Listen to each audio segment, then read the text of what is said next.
Okay, well, let's pivot to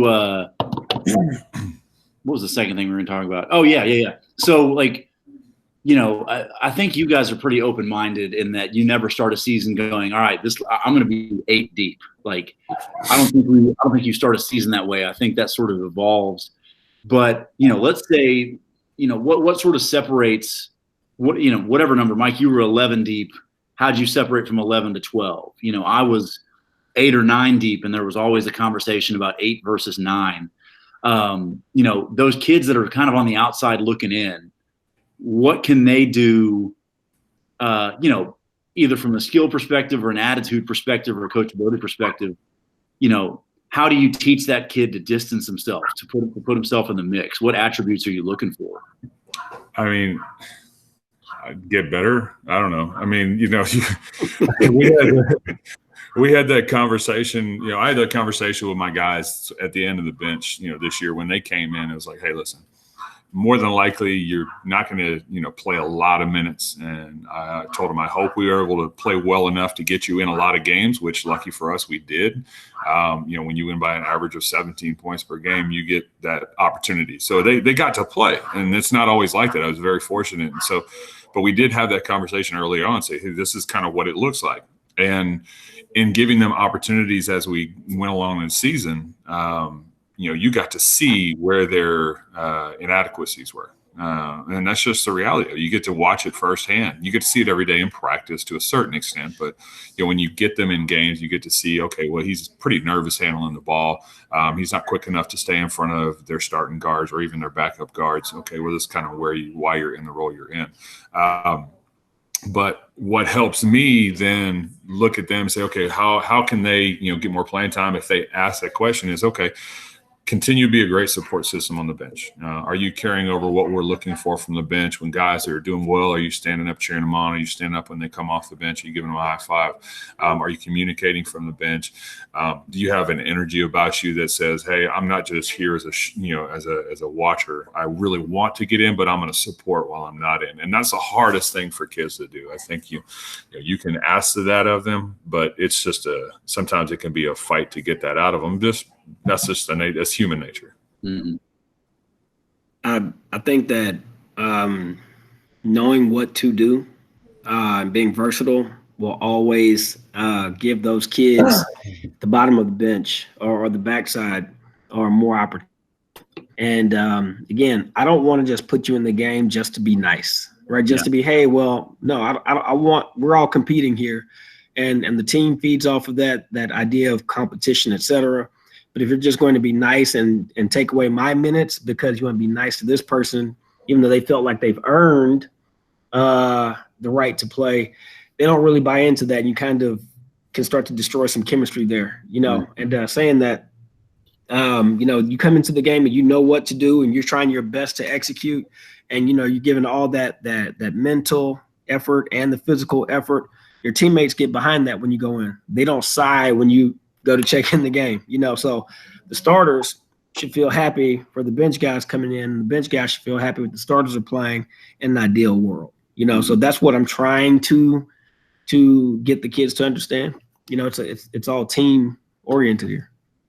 See, Mike, I hear you on what you're talking about. Like you probably have some in a big program like yours that's banging for district titles and going 2 rounds deep in the state playoffs. You probably have great kids on the bench that, given you probably want to get them in, but they're just not athletically at the level that you have in front of them. But for me on the smaller scale, like let's just say a season cracks where I'm 8 deep. Let's just assign a number to it. That 8th versus that 9th kid for me, 100% of the time, that kid in that spot and in that role comes down to attention to detail. It's usually not a kid that I'm going to get. 8th or 9th kid is not a kid that I'm going to ask to handle the ball a ton or, try to go get double figures a night. That's not that type of kid. That's a kid that's going to usually anchor us defensively, do the little things defensively, not miss blockouts, make good decisions. And that's, that spot, that sort of into the last kid that gets to play meaningful minutes on my bench. That kid is 100% of the time an attention to detail kid for me. Usually 1 through 7 or 1 through 8 can get busy a little bit, have some ball confidence, maybe a little athleticism to them. But that last kid is the kid that if it leaves my mouth, he gets it done. I liked what Jason said about versatility. I mean, when you got a kid who's somewhat versatile, my thing was, I think I've had kids, not just this year, in the past, is, all right, this kid is around because he's a good kid. He's a hard worker, great in the classroom. And he can shoot the ball, fairly well, but he needs time and space. And he can't handle it worth a dang. And he's slow and can't defend. Well, you might be a great shooter, but you suck at everything else. So, that there's nothing really I can help you with. So versatility is important. I mean, you've got to be able to do both things, and you got to be able to do them well. And if you can't do them better than the guys in front of you, and it's not a matter of opinion, it's a matter of, really a coach's observation and opinion, but what we see every single day at practice and in games, that's the determining factor. And so, that versatility is important for me. Yeah, that's you both hit on that, and it takes me back to I had a youth coach growing up that I did before we do AAU stuff in the summer with, and we played in a little league before school ball became big, and his thing was always, be the best at one thing. Be the best at one thing. If you're the best at one thing, you can always play. But it's funny as the game develops. And, Mike, you and I talk all the time about space, playing in space and spreading the floor. The more you spread the floor, the more that versatility is a need, because spreading the floor, it provides opportunities, but it also exposes weaknesses, both offensively and defensively. That space creates for this one kid. Well, he can ball fake and get the kid in the air and get him off balance, but he can't go by the kid and he can't finish at the rim. But he can catch and shoot with the best of them. So, when you space the floor, you really have to be,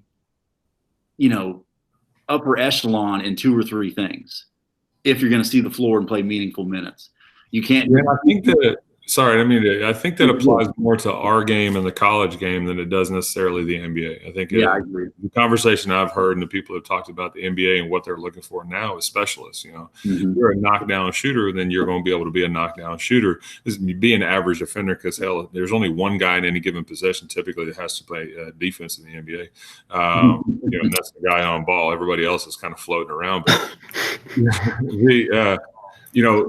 it just seems like in high school and in college now, that is kind of your thing, is you got to have some versatility. If you can score and you can defend, you're pretty valuable. If you can shoot the 3 and play on-ball defense, I mean, you can help in a lot of ways. But if you can shoot the 3 and you can't rebound and you can't defend, I had some kids this year that, they were smaller and, they were fast, athletic. They could handle the ball fairly well. They shot pretty well, but they didn't rebound at all. And so that hurt us. And so that determined a lot of, how we progress throughout the year as far as our playing time and our decisions and starters and all that kind of stuff.